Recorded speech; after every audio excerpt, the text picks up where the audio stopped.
arrêtez tout. Il faut absolument que je vous parle d'une saga que j'ai adorée. C'est la première fois que j'ai lu la romantasie et là vraiment je me suis laissée submerger. Vraiment. C'est une saga qui m'a bouleversée à tel point que maintenant j'ai qu'une envie, c'est de relire de la romantasie. Alors si vous avez envie de vous lancer dans la romantasie ou si vous ne l'avez pas encore lu cette saga, il faut absolument que vous la lisiez. Cette saga n'est rien d'autre que la saga d'Owen. Donc je vais vous lire le résumé du tome 1, par contre je ne ferai que le tome 1 pour pas vous spoiler pour la suite. À Igbel, j'espère que je prononce bien, dans le château érigé au cœur des montagnes gelées, tout est en or. Murs, mobilier, vaisselle, vêtements et moi-même. Oren a échappé à un sombre destin, en étant recueilli par le roi Midas, qui a le pouvoir de transformer en or tout ce qu'il touche.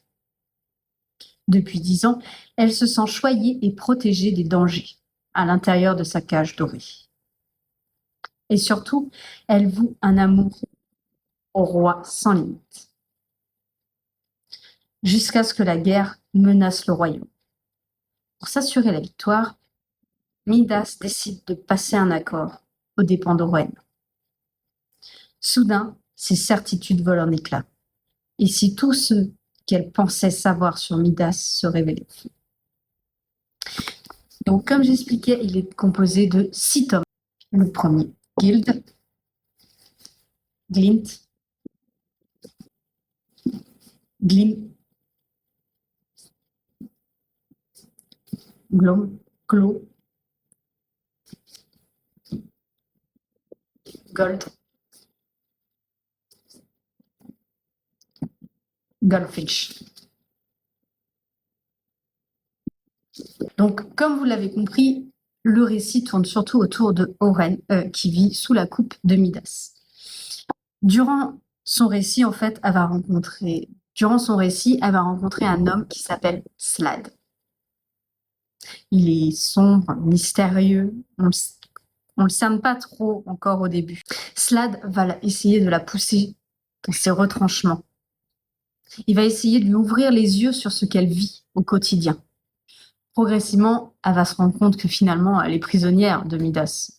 Finalement, elle n'a aucune liberté. Et c'est ça la beauté de ce récit, c'est qu'on parle avant tout de liberté, de manipulation, d'emprise sur la personne. Ce que j'ai adoré dans cette saga, c'est vraiment l'évolution des personnages. Ils restent pas figés. Durant chaque tome, en fait, on va découvrir une nouvelle facette de leur personnalité. Ils vont grandir, évoluer de manière presque naturelle.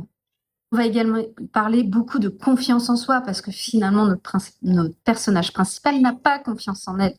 On l'a persuadée qu'elle n'était pas normale, alors qu'en réalité, vous allez découvrir, elle a plein de talents, elle est extraordinaire, elle est formidable. J'ai beaucoup apprécié dans cette lecture, c'est que même les personnages secondaires, on penserait qu'ils sont quasiment inutiles, ils ont un rôle important.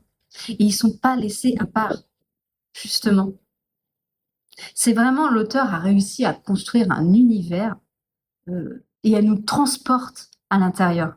Dans cet univers, il y a 2 mondes. Il y a Auréa, où vit Oren et Sald, à l'heure actuelle, le roi Ravanger, et il y a Anwin, le royaume des Fas.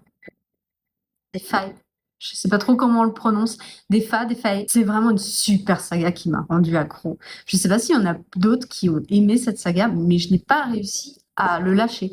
À partir du tome 1, il a fallu que je lise très rapidement les autres tomes pour tout de suite connaître la suite. Et j'ai adoré le couple qu'a formé Oren avec le roi Ravanger.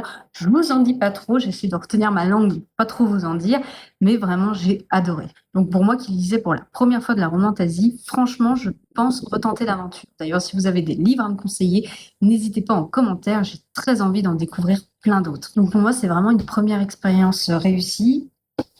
C'est vrai que certains livres sont gros, mais on est tellement plongé dedans en fait qu'on ne voit pas les pages tourner. On est tellement dedans qu'on n'a qu'une hâte, c'est de connaître la suite et on ne voit pas le livre défiler. Et ça, j'ai vraiment apprécié. Petite déception du coup, parce que je trouvais qu'il était trop petit, le dernier tome.